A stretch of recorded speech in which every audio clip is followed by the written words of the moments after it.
This ray, This winged beast woman insists I sleep in her nest, even though it's just one giant hammock.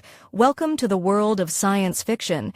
Comment below where in the world you are watching from today. And if you like this story, don't forget to subscribe. Dylan adjusted the strap on his toolkit as the hover shuttle hissed away into the misty canopy sky, leaving him alone atop a wide platform made of interwoven tree trunks and thick moss. The jungle air was dense, heavy with moisture, and the floral tang of some distant, blooming vine. Somewhere above, a flock of shimmering birds screeched, spiraling between the towering trees that stretched so high. The ground was a memory long buried in green. He glanced around at the village, suspended like a web among the canopy. Dozens of vine bridges, glowing fungal lanterns, and colorful cloths hanging in the breeze, all connected to the trunks of trees wider than buildings. It looked alive. Alive and old. He'd seen alien architecture before, but this was different. Everything here breathed. The structures swayed with the trees' movements, adapted to the planet's natural shifting gravity waves. That's what he was here to fix. Every few cycles, gravity pulsed wrong, light in one section crushing in another, making the entire canopy groan under its own weight. It had already snapped 2 bridges and buckled several homes. The elders had requested help from the Galactic Restoration Corps. He was the Corps. Only field engineer willing to work in zero comfort zones like this, or as he liked to think of it. He was the only one without enough seniority to say no. Before he could start scanning the gravity points, a sharp whoosh cut through the star.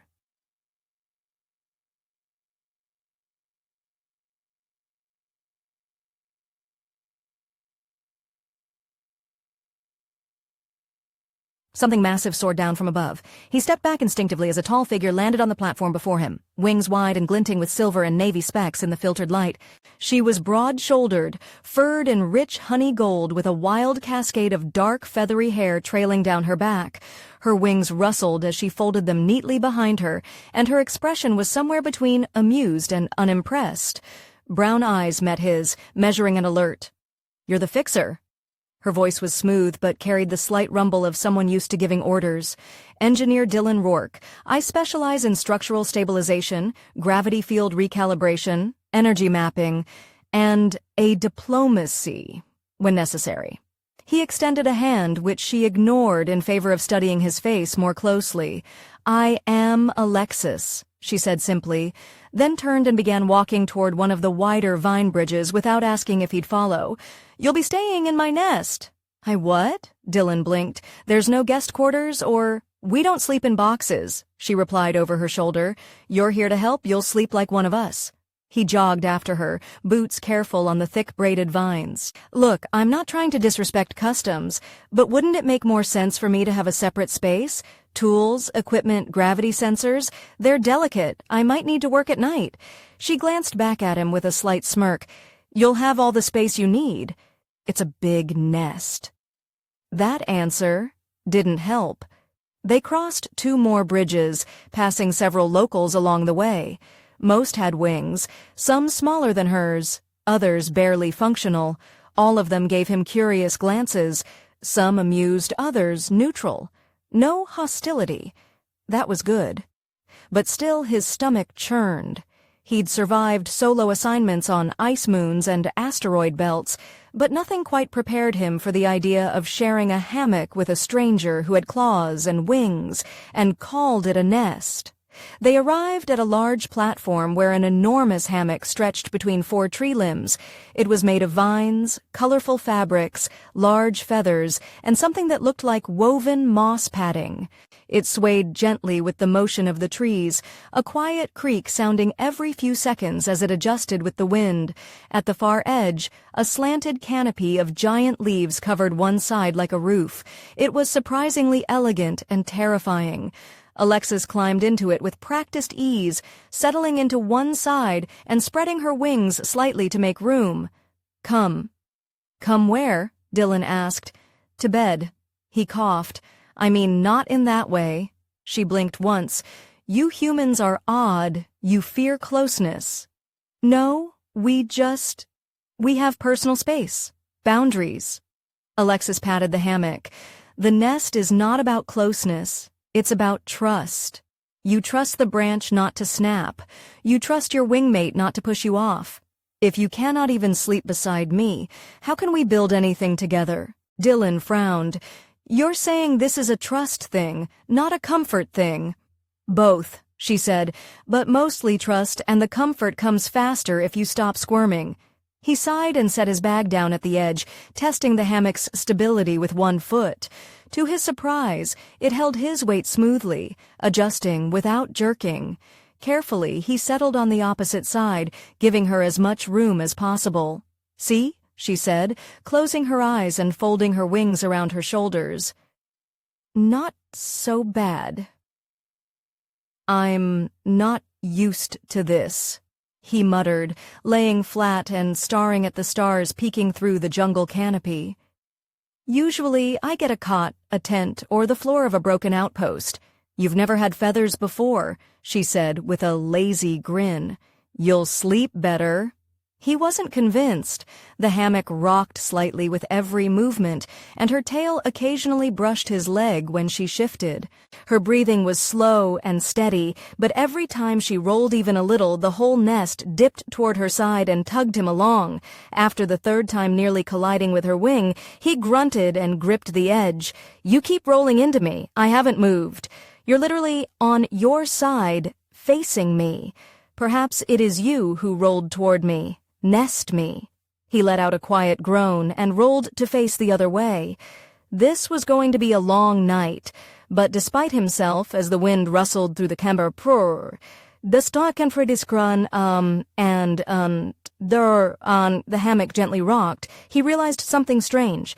The smell of feathers and earth was comforting. The quiet chirps of the jungle echoed below, and Alexis's slow, even breathing was kind of grounding. He didn't sleep well, but he didn't hate it either. Dylan woke with a jolt as the hammock pitched slightly, responding to some subtle shift in the wind or the movements of its other occupant. Sunlight streamed through gaps in the canopy, painting streaks of gold and green across the woven walls of the nest. He blinked blearily and turned his head. Alexis was still asleep, sprawled on her back with one wing extended over her stomach, the other half hanging off the side. Her first shimmered in the sunlight, the honey gold strands almost glowing, and her chest rose and fell in the steady rhythm of someone used to waking only when necessary.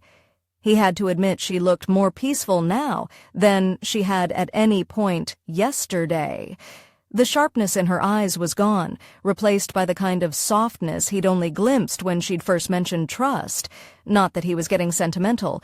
She'd nearly shoved him out of the hammock twice during the night with those powerful wings, and at some point her tail had ended up curled loosely around his ankle.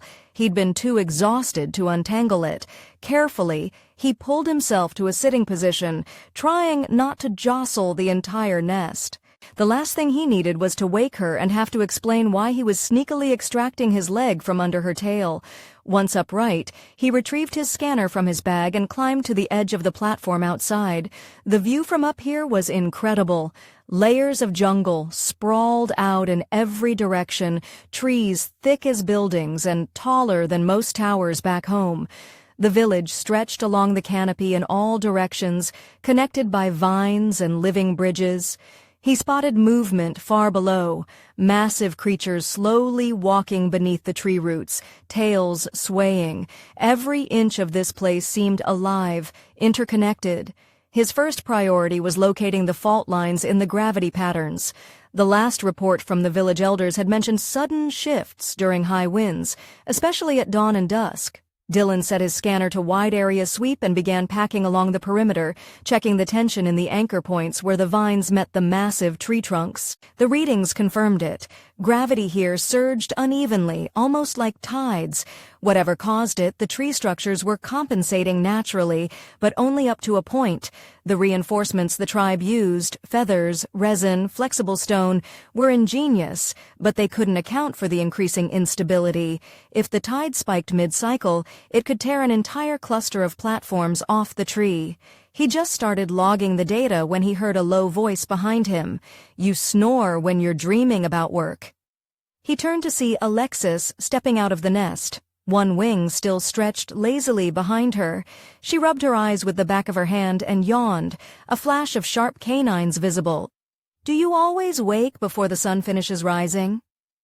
"Not always," Dylan said, double-checking his readouts. "But I've got a lot to do if I'm going to stop your home from falling out of the sky. The patterns here are erratic. This whole region is dealing with something like a subharmonic fluctuation, possibly from the planet's crust shifting, but it's distorting local gravity like a heartbeat." She squinted. "I didn't understand half of that, but you looked very serious while saying it." "It's bad," he translated, sighing. "Not unfixable, just tricky. I'm going to need to set up 4 stabilizers along the northern anchor lines and link them into the energy web you use for your bioluminescent lighting. I'll have to reprogram the modulator to respond to gravitational torque in real time." Her brows rose slightly. "You just made it worse." He cracked a grin. "Then let me put it this way. If I can hook up my devices to your glowing roots and bend them a bit, I might be able to stop the next gravity wave from ripping half the village loose." "Now that I understand," she stepped closer and glanced down at his scanner. Her wing brushed his arm lightly, not intentionally, he thought, but enough to feel the warmth radiating from it. Her eyes locked on the device. "We had engineers here once years ago. They talked a lot. You're different. You're calmer." "Too calm?" he asked. "No," she said, head tilted. "You seem like someone who listens. You pay attention to the trees when you walk. You didn't insult the nest. And you didn't scream when I rolled into you. You nearly shoved me out of the hammock. That would have been your fault. I sleep on the left." He chuckled and returned his focus to the scanner. The stabilizer nodes needed to be calibrated manually, which meant trekking along several of the higher vine bridges and climbing the outer canopy edges dangerous, but not impossible. He'd done worse in lower gravity. Still, he hesitated. "There's one section I need to reinforce. It's past the wind branch. That's what they call it in your reports, but the pathway looks barely usable." "You'll fall if you go alone," Alexis said immediately. "That part of the canopy dips steeply during heat spikes, and the vines twist. It's like walking on a live thing that doesn't want you there. Let me guess," he said, already knowing the answer. "You're going to come with me." "Of course," she said, flexing her wings. "I said you could trust me. You also said I snore. That too." They packed quickly. Alexis carried little besides a small blade, some fruit wrapped in cloth, and a toolkit of her own, filled with strange-looking instruments that shimmered like carved bone. Dylan brought his stabilizer components in field calibrator. By mid-morning, they were scaling a suspended walkway that creaked beneath their feet and swayed with every step. Alexis led confidently, wings slightly outspread for balance, tail flicking to test vine tension before each leap. Dylan followed carefully, relying on his gloves to grip the rough bark and vines. At one point, the bridge dipped steeply, curving around a massive flowering tree with roots that pulsed faintly with blue light. Alexis paused and turned. "This is where the gravity spike hits. You'll feel it." He didn't know what she meant until the air suddenly pressed down on him, an invisible hand squeezing his limbs, making each movement heavier. The stabilizer in his hand trembled as it reacted to the pressure. He dropped to one knee, gasping. "Breathe slow," Alexis said, crouching beside him. Her hand settled on his back. "You're not weak. It's the planet trying to see if you belong." "Charming world," he muttered, gritting his teeth. "Real friendly." "It'll get worse near the tip," she warned. "You'll have to anchor fast once we get there. Don't hesitate." They pushed on, reaching the outermost edge of the wind branch. The view was dizzying, nothing but air and glowing leaves below. Dylan knelt beside the stabilizer mount and pulled out his tools. The pressure surged again, harder this time, as if the jungle itself was testing him. Sweat beaded on his forehead. His fingers moved with focus, each connection, each calibration click sinking into place under a weight that threatened to drive him into the vines. When the stabilizer finally activated, a pulse of energy surged outward and the pressure lifted instantly. The entire branch seemed to sigh with relief. Birds above screeched in celebration. Alexis let out a breath. "You did it." Dylan fell back onto the hammock-like bridge, panting. "Yeah, 1 down, 3 to go." She knelt beside him and nudged him with a clawed finger, and then back to the nest. He groaned. "I'm never going to get my own bed, am I?"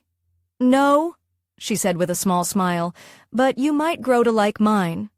By the time they made it back to the heart of the Canopy village, Dylan's muscles were aching. His shirt clung to his back with sweat, and his boots felt like they'd soaked up half the jungle's humidity. The first stabilizer was up and running, reacting exactly as designed, pulsing with low-frequency energy to balance the gravity around the wind branch. He should have felt proud, but the lingering sensation of Alexis's hand gripping his shoulder every time he slipped, or her steady wing shielding him from falling debris, kept looping in his mind more than the technical success. She hadn't bobbed him, hadn't tried to take over the work, but she had moved with the constant readiness of someone who expected the world to tilt at any second, and when it had, she'd been right there, steady and grounded in a way that made his own footing feel less precarious. Now, with the sun dipping into the late afternoon glow and a faint purple hue spreading across the sky, he hoped, really, for a chance to rest, eat, and maybe not get dumped into a hammock again. That hope lasted exactly 6 minutes. The moment they stepped back onto Alexis's platform, a small group of villagers was waiting. An elder with fur gone silver-gray and feathers dulled to charcoal stepped forward, flanked by 2 younger warriors. Alexis greeted him with a brief nod, but Dylan noticed the tension in her shoulders. The elder's eyes flicked to Dylan, curious but unreadable.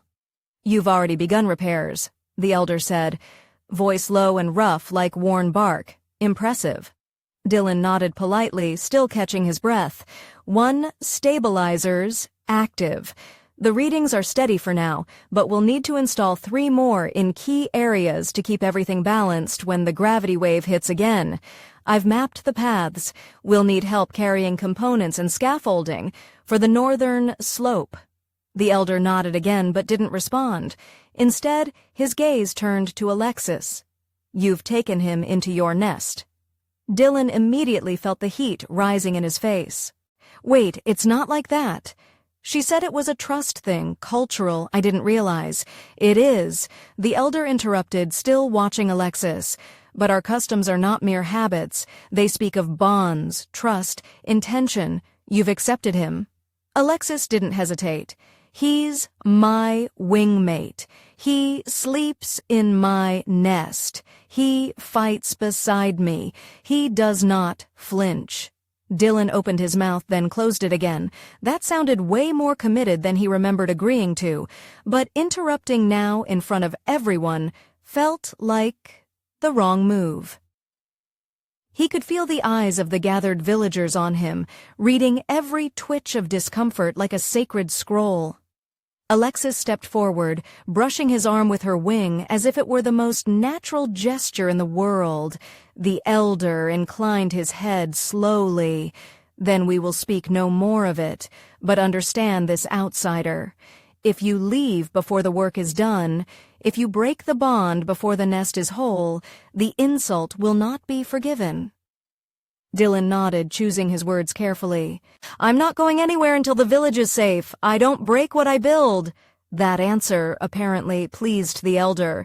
He turned without another word and disappeared across one of the vine bridges.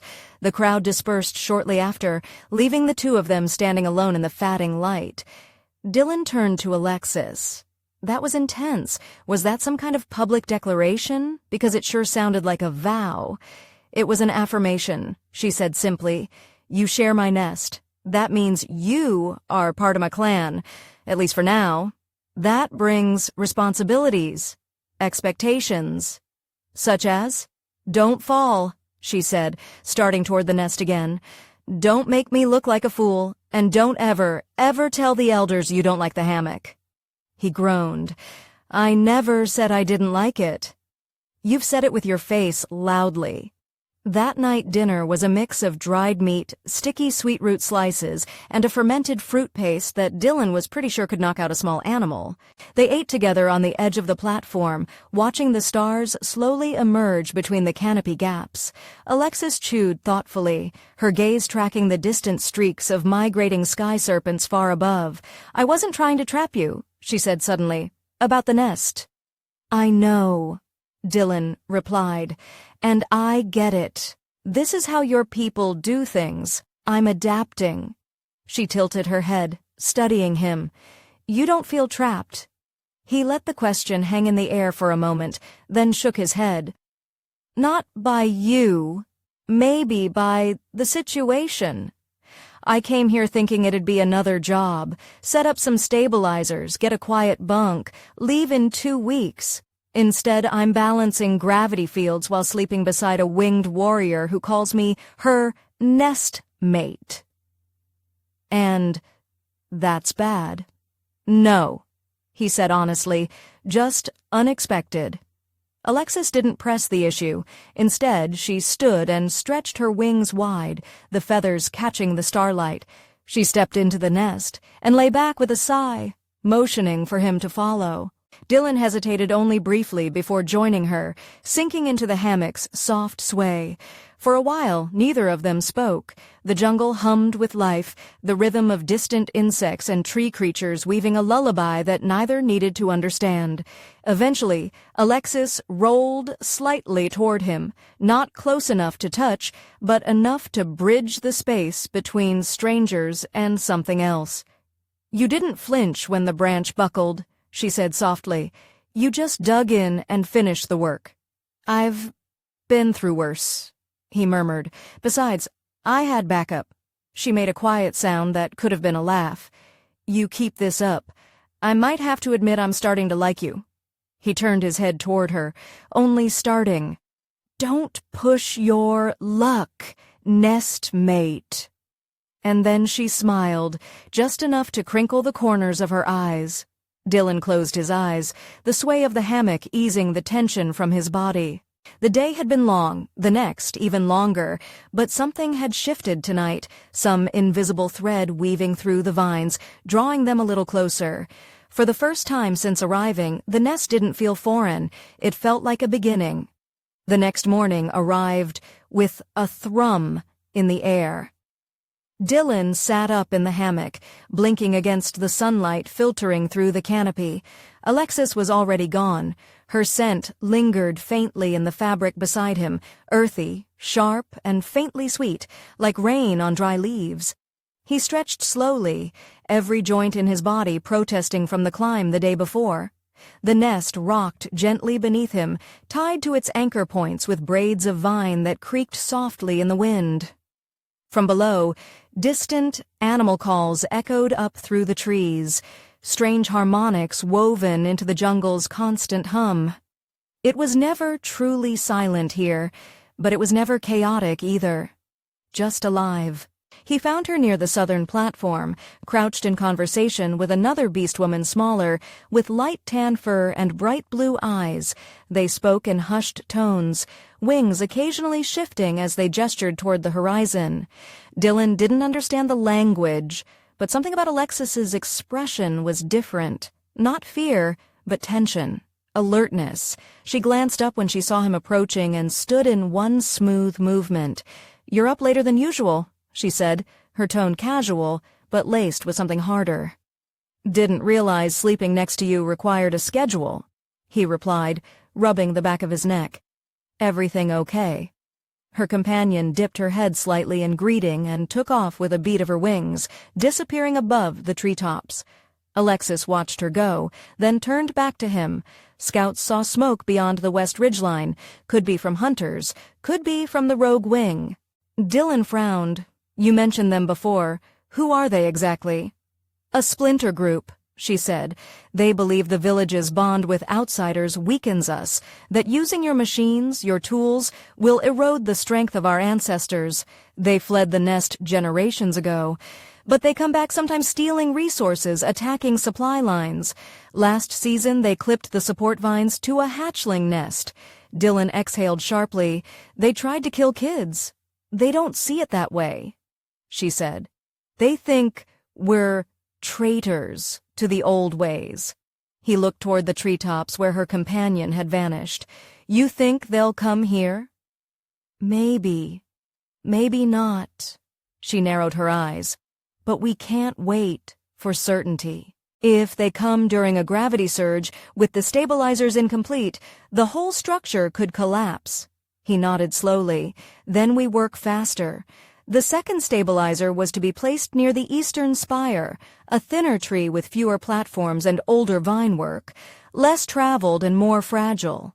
The pathway to it was narrow and rarely maintained, and the air there shifted strangely, as if pressure built and released in slow pulses. Dylan checked his readings as they walked, nodding spikes in gravitational compression every few minutes, enough to knock out balanced sensors or crush weak roots. The stabilizer had to go right at the convergence point of the three main bridge vanes, where the tension of the canopy was the most fragile. Alexis walked beside him, her movements careful, scanning the sky more often than usual.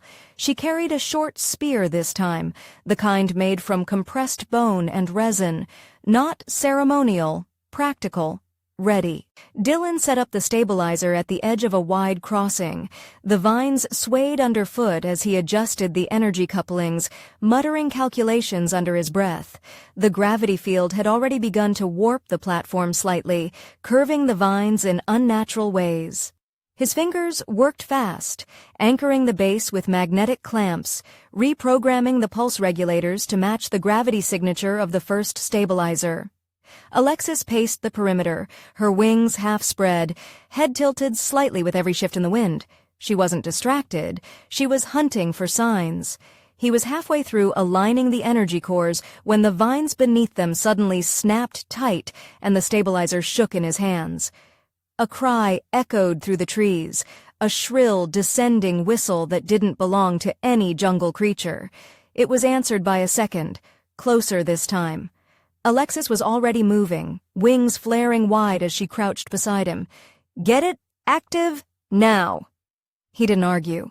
His fingers flew across the calibrator, syncing the stabilizer's pulse to the surrounding environment. The device hummed, then pulsed green. A low vibration spread across the platform, steadying the gravity field, but the vines still trembled beneath them. Figures emerged from the branches across the way. 4 of them, winged like Alexis, but darker in coloring. Their first streaked with soot and their armor made of mismatched scraps of bone and metal.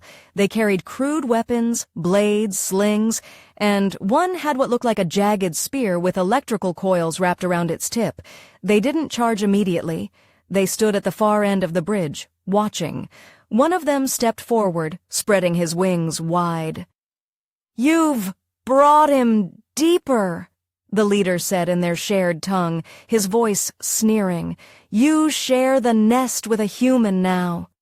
"He is a builder," Alexis said coldly. "He keeps the sky from falling. You would prefer death to progress." "We prefer truth to weakness," he snapped. "You shame your bloodline." Dylan straightened. "You want to talk truth? You're sabotaging your own people. If these platforms fall, they won't land on just humans. You'll kill your own kind, too." The man scoffed. "The weak deserve collapse." That was enough. Alexis moved faster than Dylan had ever seen. Her wings slammed downward, launching her into the air. She struck the speaker mid-sentence, claws raking across his chest, her momentum driving both of them off the bridge and into a tangle of lower vines. The others shouted, trying to react, but Dylan was already moving. He wasn't a fighter, but he wasn't helpless either. He pulled a charge emitter from his bag, something meant for field stabilizer resets, and activated the overload mode. The pulse surged across the platform, disorienting the attackers. One stumbled. Another fell backward into a net of vines and was instantly entangled. The last one lunged at Dylan, but Alexis was already back, wings beating furiously as she landed between them and snarled. The attacker hesitated, eyes flicking to the others now trapped or unconscious. Then he turned and fled into the trees without another word. For a moment, there was only breathing, heavy, ragged. Alexis was bleeding slightly at the shoulder, firm matted with a streak of crimson. Dylan stepped forward, his pulse hammering in his chest. "You're hurt." "Only a scratch," she said, brushing it off. "They won't return tonight." He knelt and activated a small med patch, pressing it gently to her shoulder. She winced but didn't pull away. Their eyes met, the silence between them heavier than the gravity waves they fought. "You saved me," he said quietly. "You held your own," she replied, voice lower now. "I told you I don't pick weak nestmates." He swallowed. "You didn't have to protect me." "Yes, I did," she said, "because you don't belong to the canopy yet, but you're trying, and that means something." He looked down at his hands, still shaking slightly. "I didn't think I'd need to fight today." "Welcome to my world," she said with a dry smile. That night the nest felt different, warmer, closer. He didn't resist when her wing curled around him, didn't protest when she settled beside him, with a soft sigh, her head resting near his shoulder. The jungle was still dangerous. The work wasn't done. But the line between protector and partner had started to blur, and neither of them tried to draw it back. Dylan awoke to the gentle swing of the hammock, the rhythm oddly soothing despite the ache in his arms and the dull throb in his temple from yesterday's ambush. A warm weight pressed against his side. Alexis, her wing draped over his chest like a blanket. He hadn't even realized when she pulled him in the night, but he hadn't fought it. The scent of moss and her fur lingered around him, grounding him more than any routine ever had back home. For a long moment, he didn't move.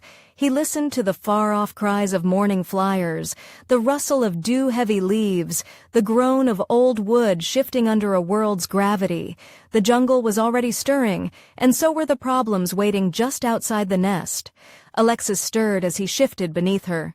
She blinked once, twice, then exhaled with a low murmur, her clawed hand brushing his shoulder. "You stayed still," she said, half smiling, voice still thick with sleep. "You were pinning me," Dylan said dryly, but not without amusement, didn't have much of a choice. "You didn't try to roll away, I didn't want to." He surprised himself with the honesty, but the words came without hesitation. She regarded him for a moment longer, something softer flickering behind her eyes. Then she shifted, retracting her wing and sitting up in one fluid motion. "We need to move. You said the northern point is next." Dylan sat up, rubbing his hands together to chase away the cold of the morning air. "Yeah, it's the highest branch cluster closest to the old observatory. Gravity readings up there are worse than anywhere else. We'll need full harnesses, anchor ropes, and I'll have to power cycle the stabilizer manually at the apex." "That branch is sacred to my people," she said, standing and rolling her shoulders. "Not many go there anymore. The roots are older than our language. They hum during windstorms." Dylan glanced at her. "That humming is harmonic resonance. The tree's structure is vibrating under pressure like a tuning fork. If we don't relieve the tension, it's going to crack. And if that tree falls, the whole northern section collapses with it," she finished, already moving toward the supply rope. "Then we'd better keep it standing." The climb to the observatory path was steep and narrow, the air growing thinner and colder as they rose through the canopy's upper reaches. The trees here were twisted with age, their bark darkened by exposure to centuries of mist and wind. The bridges were more like root tendrils than walkways, brittle in places and slick with condensation. Dylan clipped in carefully, checking every knot twice. Alexis moved ahead, her wings tucked in tight, but her balance never faltered. She was born for this terrain. He was only borrowing space in it. When they reached the observatory platform, little more than a circular ring of petrified wood and hanging moss, Dylan scanned the area for the optimal installation point. His readings flickered with instability. The gravitational spikes were peaking in unpredictable pulses, enough to twist a stabilizer off course if not grounded precisely. He crouched, laying out his tools, fingers working fast. He didn't have time for second-guessing. Alexis remained beside him, silent but watchful, her gaze flicking toward the tree line every so often. "You expecting more of them?" he asked quietly. "Not today," she said, "but I've learned not to relax while above the roots. Danger hides in leaves and words alike." He nodded and adjusted the flux coils. "This won't take long. Once I sync it with the previous nodes, the stabilizer will distribute load evenly across the upper canopy, should ease the pressure enough to stop any major break. And if it does, then we get very familiar with free fall." She chuckled softly, but it was short-lived.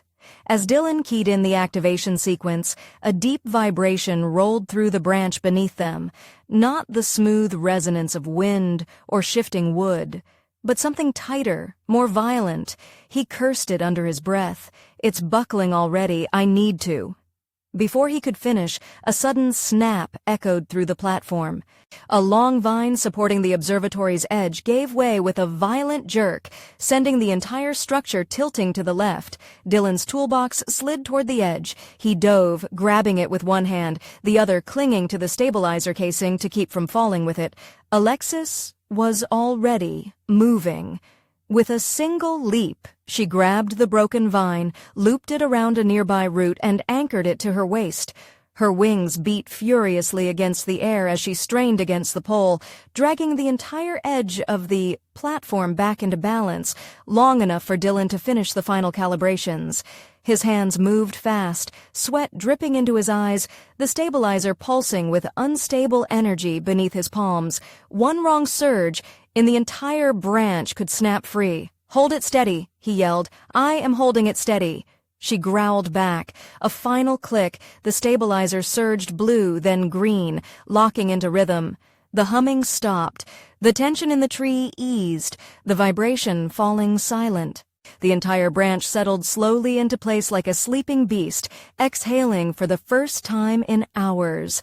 Alexis slumped to her knees, panting, the vine still wrapped around her waist. Dylan crawled over to her, breath short. "You okay?" She nodded slowly. "Nothing pulled? Nothing broken?" He looked her over quickly anyway, his hands brushing her arms, her sides, then stopping at her shoulder where a faint line of fresh blood trickled down from where the vine had scraped too tightly. She winced slightly as he pressed a patch against it.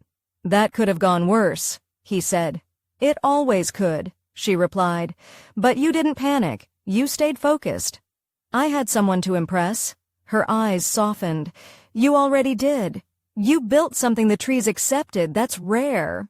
Dylan exhaled and sat back, gazing out across the treetops. From here, the jungle stretched endlessly, a sea of green and gold with flecks of blue from the massive flowers and fungal blooms that pulsed with bioluminescence. Below them, the village shimmered with the glow of now synchronized stabilizers. The canopy looked more stable than it had in weeks. He didn't expect her hand to find his, but when it did, he didn't pull away. Her grip was warm, firm. She didn't say anything else, and she didn't need to. Neither of them spoke as they watched the world breathe around them, the wind catching the ends of her feathers, brushing against his hair. They were no longer just a builder and a warrior. Something had shifted beneath the vines inside the nest, between the long pauses and breathless moments. It wasn't just about gravity anymore. It was about balance, and they were finding it together. The rain came without warning, thick droplets thudding against leaves like falling stones, turning the air cool and wet in seconds. Dylan ducked beneath the outer edge of the nest canopy just as the downpour hit full force, already soaked from the scramble back from the northern stabilizer. The sky above had shifted rapidly, clear moments ago, now a swirling mass of gray clouds. Thunder rumbled in the distance, muffled by the canopy's dense ceiling. Alexis landed beside him with a heavy thump, shaking her wings with a grumble and spraying him with even more water. He glared at her through dripping bangs, and she gave him a deliberately innocent look, fur plastered flat and feathers sagging from the downpour. "Don't look at me like that," she said, wringing out her wingtip. "You're already soaked." "You made it worse," he muttered, but he wasn't angry. His body ached from the climb and the tension of near disaster, but there was a buzz beneath it all. Adrenaline, maybe, or just the slow build of something he wasn't ready to name. He couldn't deny how she made him feel more alive than any job before. Everything with her was raw and unfiltered, like the jungle itself. She sank down into the hammock with a deep sigh, wings half folded and still dripping. The nest shifted gently under her weight, swaying with the wind. Dylan hesitated a moment, then climbed in beside her, peeling off his outer shirt and tossing it into the corner. Rain hammered the broad leaves above them, but the thick weave of the canopy and outer vines kept most of it out. A humid warmth filled the space. Close, a little claustrophobic, but not in a bad way. He leaned back, staring up through a small opening above where a cluster of bioluminescent moss glowed faintly. Alexis didn't speak at first, simply rested one hand on her thigh, watching the swing of the nest as though waiting for something. "What happens when the last stabilizer is done?" she asked finally, her voice low, thoughtful. Dylan blinked at the question. "We run diagnostics, confirm the balance holds, send a report to the Corps, and I get reassigned somewhere else, probably to another planet with unstable tectonics or collapsing habitats." She didn't look at him. "That's it." He shifted, uncomfortable. "That's the job, but you're not just your job." Her eyes flicked to his. "You fix things, you think. You didn't run when we were attacked. You didn't even panic when the platform started to fall, because you were there." Her gaze held his. "But I won't always be if you leave the nest as empty." The words landed heavier than he expected. He swallowed. "Are you saying you want me to stay?" "I'm saying I've shared my nest with someone before," she said, her voice quieter now, but never like this. "I've never wanted to keep someone in it until now." Dylan stared at her. There was no teasing in her tone, no smirk, no playful nudge, just truth. He wasn't sure what to say. The idea of staying, of not hopping to the next assignment like a wandering fixer, felt strange, unnatural. But the hammock had begun to feel like something more than a temporary place to sleep. Her wing draped over him each night, the way her voice softened when she wasn't performing strength for her clan, the small moments of silence they shared without awkwardness. It all tugged at him. "I'm not used to people wanting me around," he admitted. "I'm the guy that comes in, fixes the cracks, and leaves before anyone remembers my name." "I remember your name," she said. "Dylan Rourke, builder of trees, snorer of hammocks, nest made of Alexis." He smiled in spite of himself. "That last one's not official, then maybe it should be." Thunder cracked above them, louder now, closer. The nest swayed harder, wind pushing at the upper layers of the canopy. Dylan sat up, scanning the stabilizer node position just beyond the edge. Its pulse was holding steady, but something in the air felt wrong, like pressure building before a breach. Alexis must have felt it too. She stood quickly, walking barefoot to the edge and gripping the support vines. Gravity pulling too hard from the west, the rains amplifying it. Dylan grabbed his tool bag, already halfway through resecuring his boots. "We need to check the west node. If it slips, the rest of the field gets pulled out of sync. That could bring the entire southern arc crashing down." "Then we go," she said without hesitation. They moved fast, swinging across bridges, slick with rain and sagging under water weight. The stabilizer node at the western ridge sat near a flowering root structure, its blue pulse flickering erratically. The wind here was fierce, branches whipping like wild cords. Dylan crouched and pulled the panel open, blinking through the water that immediately sprayed his face. The gravity calibration was off by a full degree, enough to throw the rest of the system out of rhythm. As he adjusted the regulator settings, Alexis stood above him, wings half open to shield him from the worst of the storm. She didn't say anything. Didn't need to. Her presence was enough. "There," Dylan said, fingers tight on the manual override. "I'm going to pulse it. Might cause a tremor, but it should realign the whole grid." "Do it." He braced himself and activated the node. The stabilizer flashed once, bright white, then pulsed outward. The wave hit the tree with a dull thud, and for one terrifying moment, everything went still. Then the gravity field surged back into balance. The vines stopped twisting, the platform steadied, and the wind eased. Dylan slumped forward with relief. Got it. Alexis helped him to his feet, her fingers closing around his arm with more force than necessary. "You keep doing that." "What?" "Risking yourself. I thought that's what nestmates do." She stared at him for a moment, rain trailing down her cheeks before she leaned forward and pressed her forehead to his. It wasn't a kiss. It wasn't nothing either, just a silent moment close, shared in the space where words felt too fragile. "I don't want a nestmate who dies saving my trees," she said. "I want one who stays and learns to fly beside me." Dylan closed his eyes. The wind, the storm, the stabilizers, all of it blurred. Her voice, her warmth, the weight of her meaning, that was what stayed. And maybe, just maybe, he didn't want to leave this nest behind after all. The jungle was quiet the next morning, unnervingly so.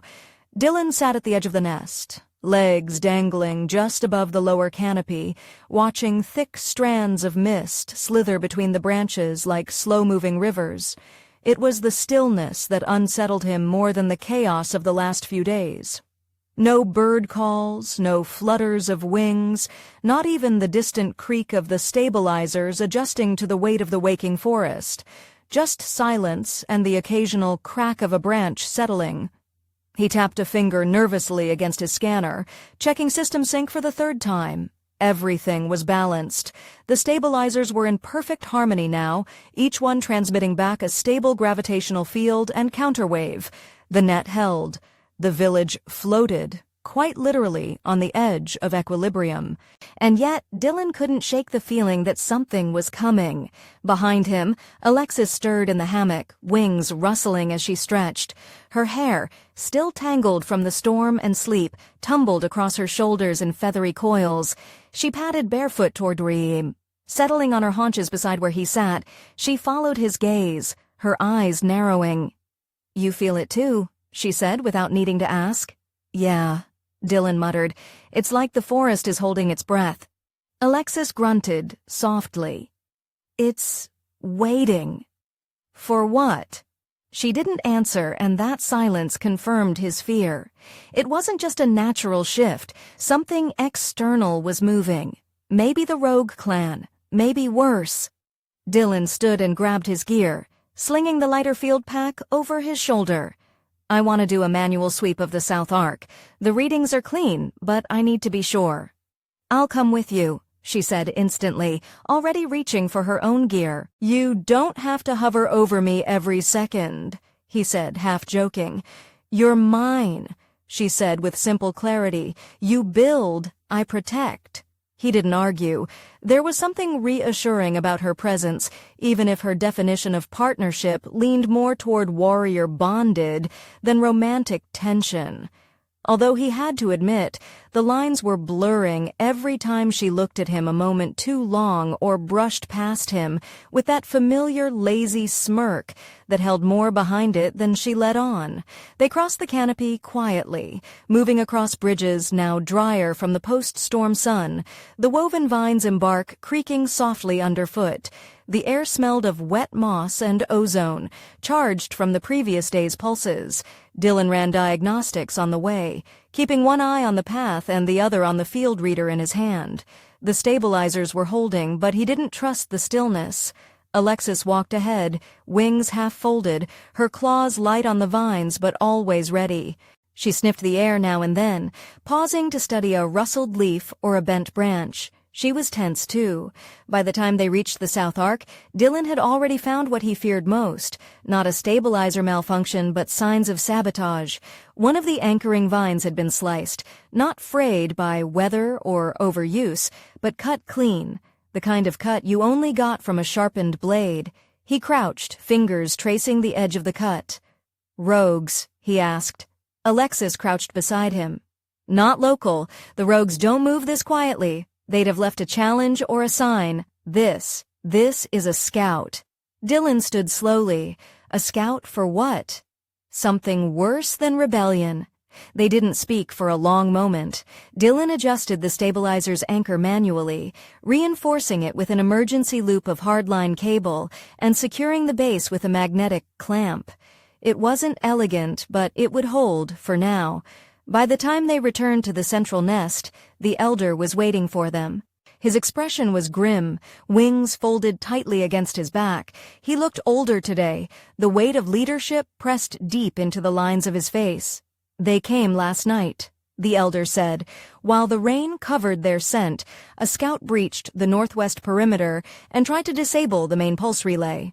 One of our guards intercepted him, but not before he left a message. He handed Dylan a piece of carved bark, etched with deep claw marks, and a language Dylan couldn't read. Alexis read it aloud, translating flatly. "The sky will fall and your traitors with it. The roots will not cradle the unworthy." Dylan exhaled. "They're planning to knock the whole canopy down. They plan to wait until the next gravity swell," the elder said, "when the balance is already strained. I can redirect some of the stabilizers to create a reinforcing loop," Dylan said quickly, "if I interlink the core frequency through the central trunk." "They'll expect that," Alexis cut in. "They're baiting us. They want us focused on the machines while they strike at the nest, at you." He looked between them, realizing the truth in her words. This wasn't about rebellion anymore. It was about erasing the connection between humans and her people, and he, unknowingly, had become the symbol of that bridge. He was the outsider who had been accepted, the builder who'd been allowed into the nest. Alexis stepped forward, her eyes locked on the elder. "Let me lead the response team." "You'll leave your nest, mate?"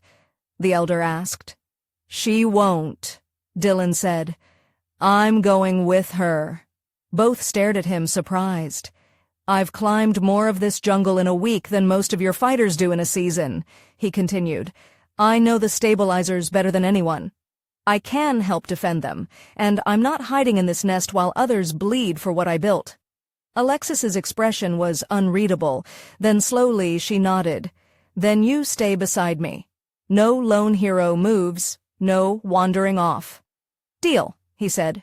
That night the nest didn't sway with comfort. It hung motionless, tense, expectant. Dylan and Alexis lay side by side, their bodies closed but not touching. The warmth was there but muted by the shadow looming overhead. He could feel it now, the ticking of something inevitable. "You're not afraid," she said. "I am," he admitted, "but not of them. I'm afraid of losing what we're building." She turned to face him in the dark, then hold it tight. "Don't let it slip." He reached out, not just to brush her arm or her wing this time, but to take her hand. "I won't." And for once the nest didn't feel like a temporary shelter. It felt like something worth defending. Dawn arrived with a bitter chill in the air, the kind that crept into your skin and made everything feel heavier. The jungle had resumed its usual chorus of chirps and rustles, but even that felt muted, restrained. Dylan tightened the straps on his gear and checked the stabilizer relay on his wrist one last time.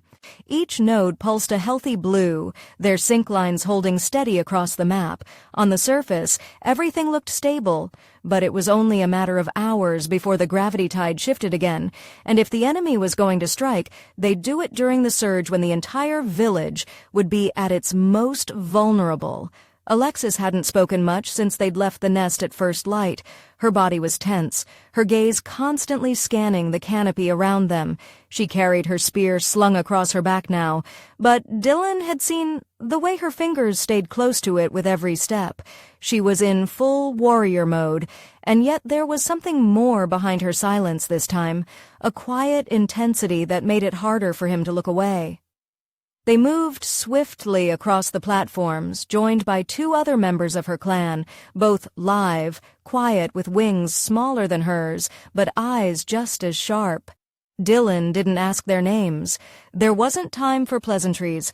These weren't introductions. They were deployments. The team split as planned, each pair moving toward a different stabilizer node. Dylan and Alexis headed for the one closest to the western ridge, the most exposed of the bunch. If sabotage was going to happen again, it would happen there. The wind picked up as they approached the edge of the canopy. Dylan crouched low on the platform, checking the power distribution feed from the stabilizer. No issues, the flow was steady, but that meant nothing if the enemy had plans to attack during the peak gravity surge. He adjusted the sensor uplink and nodded to Alexis, who remained standing, her posture alert. Her eyes narrowed suddenly. Without a word, she pointed across the vines toward a shadow moving through the distant branches, low and fast, almost blending into the thick mist that still clung to the treetops. Dylan followed her gaze just as another figure dropped down from above, landing silently no more than 20 paces from them. Then another, then 2 more. "They're here," Alexis said, her voice flat. 4, maybe more flankers. "Should we fall back?" No, her wings unfolded slowly, deliberately. "We hold. They want this node. They won't get it." The enemy didn't charge immediately. They waited, silent, calculating. Dylan could feel it in the air, the weight of intent, the coiled spring before the release. One of them stepped forward, face masked in painted bark, claws flexing around a jagged spear. The leader clearly, his eyes flicked between Alexis and Dylan. "Your nestmate is in the wrong place," he said. "He doesn't belong in the trees." "He built what you couldn't protect," Alexis replied. "Step away or we'll bury you under them." A tense silence followed. Then the first blade flew. Alexis caught it mid-air with the butt of her spear, knocking it aside as she surged forward. The impact was immediate. Her wings beat once, lifting her into the air just long enough to crash down onto the first attacker, her claws slicing through the shoulder before the others could react. Dylan ducked behind the stabilizer's frame, heart hammering, pulse deafening in his ears. He wasn't a fighter, he wasn't built for this, but he had one job to protect the node. As the attackers closed in, he pulled the pulse emitter from his belt and primed it. One of them broke away from the fight with Alexis and charged at him, snarling, blade raised. Dylan held his ground, waiting until the attacker was nearly on him before releasing the charge. A blinding flash erupted, followed by a disorienting pulse of low-frequency sound. The attacker stumbled, clutching his head. Dylan followed with a hard strike from the emitter's metal base, knocking the figure backward into the stabilizer wall. Not elegant, but it worked. Another came from the side, but Alexis was already there, her body slamming into the rogue mid-stride. She fought like a storm, fluid, wild, every movement designed to disable or disarm.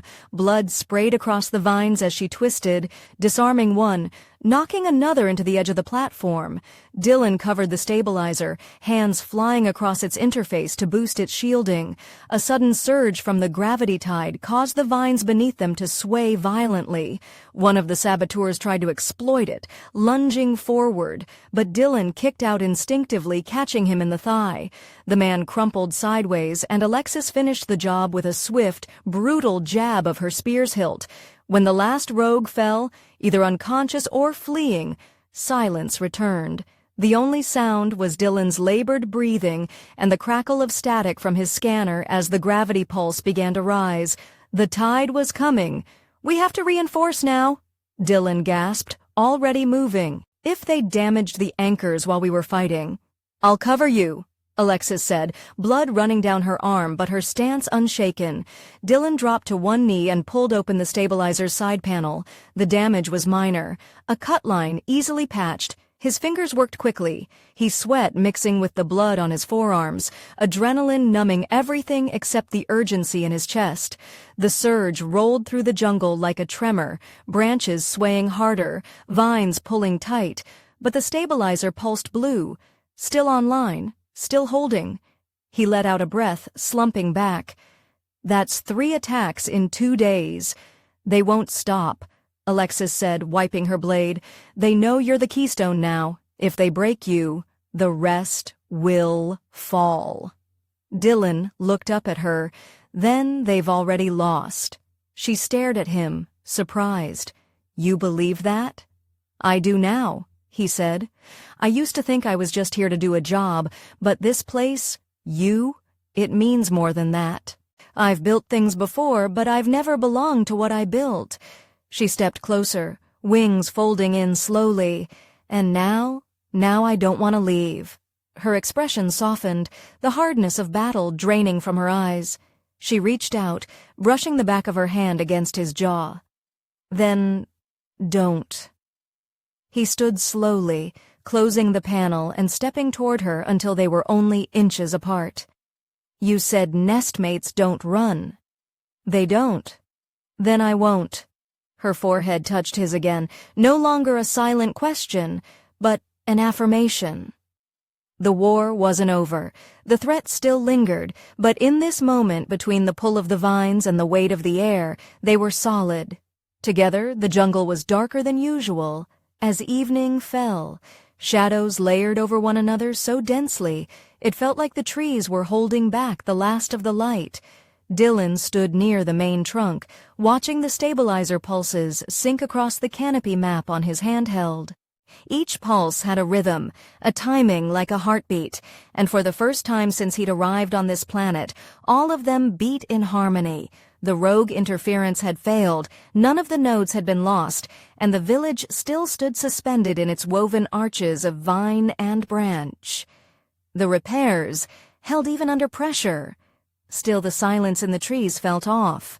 The wind didn't whistle, the leaves didn't rustle, and no creatures called out from the lower canopies. Everything was still watching, waiting. Alexis paced nearby, her weapon across her back, her hair still damp from the last round of patrol. She was focused, coiled tight beneath the calm exterior. He could see it in the way her fingers flexed, the way she glanced over her shoulder every few seconds. This wasn't like the last attack. Something else was coming. They both felt it. We haven't seen movement in hours, Dylan said.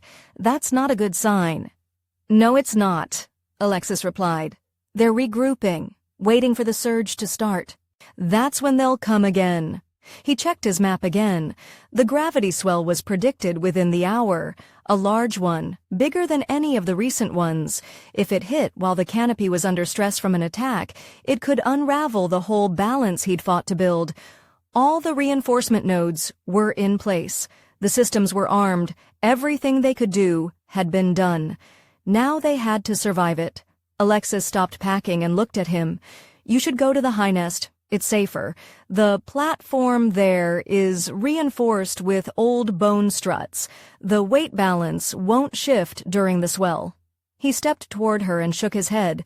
I'm not leaving you down here. If this is where it breaks, I stay. You can't fight like we do. No. But I can hold a stabilizer while you stop someone from tearing it apart. I can reroute power. I can climb. I can survive. She watched him carefully, then gave a single nod. Then you're with me. We protect the heart together. The heart, the central node he'd placed near the village's energy core, was vital. It pulsed out through the trees, anchoring every other stabilizer. It was also the one target the Rogue clan hadn't attempted to destroy yet. Likely because they were waiting for the swell to strike it all at once. They took position there just before nightfall. The platform was large, made of aged wood and thick. Narrowed vines twisted into a ring around the stabilizer. Faint blue pulses glowed from the device's base, flickering across the trunks. Dylan checked it twice, then sat back, watching the tree line. Alexis stood beside him, spear resting against her shoulder, her eyes locked into the dark. "This isn't just about the stabilizers anymore," Dylan said after a long silence. "They don't want to stop the machines. They want to prove you were wrong for letting me in." Alexis's jaw tightened. "They've always hated change. I gave them an excuse to justify their fear. I gave them a face to aim at." She turned to look at him. "You gave us a way to stay alive. You made the trees trust us again. They feel it. That's why they're desperate." He hesitated. "If they get through." "They won't," she said. "But if they do, I want you to know I never came here looking for any of this. I was just doing my job. I've spent years fixing other people's problems and never staying long enough to find out if anything I built mattered." She stepped closer, lowering her voice. "But it does now. You matter now. You matter to me." The gravity surge began with a subtle shift, like the jungle suddenly inhaling. A low groan rippled through the branches, and the stabilizer pulsed harder, its light growing brighter. The wind rose, swirling with unnatural speed. Dylan's scanner beeped twice and alert. Anomalous pressure. The swell was stronger than forecasted, and then they came. Figures moved through the trees like shadows, leaping from branch to branch with practiced silence. Dylan spotted 6 at first, then 8, armed with jagged weapons and dark armor fitted for speed and quiet kills. No battle cries this time, no posturing. This was meant to be surgical swift final. Alexis moved first, launching herself into the air with a powerful beat of her wings. She met the first attacker mid-leap, slamming him into a branch hard enough to snap bark. Dylan dropped behind the stabilizer, grabbing the emitter pack and hooking it to the emergency relay. If the stabilizer went down, he'd have only one shot to reset the field. Another attacker dropped onto the platform, blade out. Dylan ducked, grabbing the man's leg and twisting hard. The attacker tumbled sideways and cracked his head against the edge, not dead, but not getting up soon either.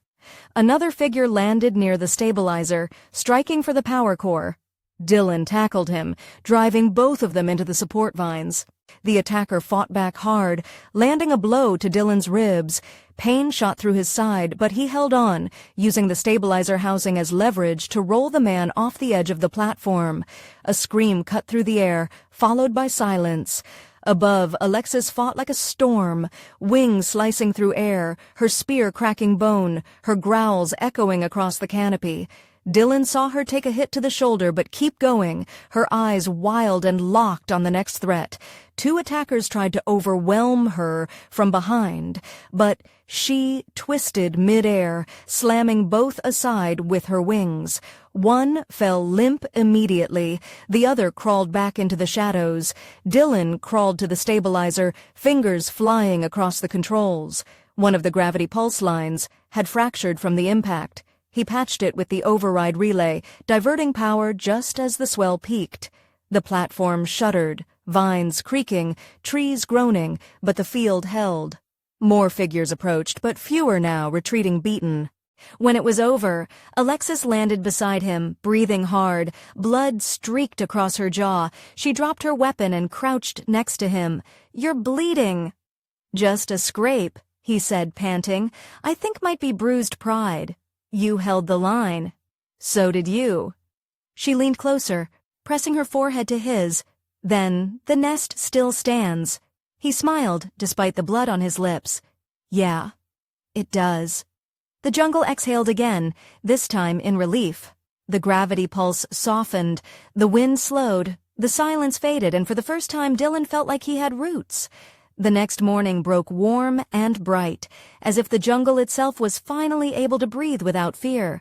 Sunlight poured through the canopy in golden shafts, catching the delicate strands of mist still curling between the upper vines. The air smelled clean, fresh, and alive in a way Dylan hadn't truly noticed before, not just because of the trees or the wet leaves, but because the tension was gone. The hum of the stabilizers was steady, balanced, no flickers, no tremors, no sudden dips in the gravity fields. It was the first time in weeks that nothing felt like it was about to collapse. He sat quietly at the edge of the platform near the heart node, the stabilizer now humming softly beside him, its interface closed and locked. No alerts, no warnings. The final diagnostics had already passed hours ago, and the data was transmitting off-world to the core. But the moment the signal cleared, Dylan didn't feel that familiar itch to pack up and move on.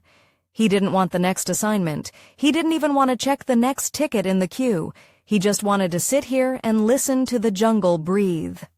Behind him, Alexis approached silently, but he felt her presence like he always did. It wasn't just her size or the way her wings displaced the air.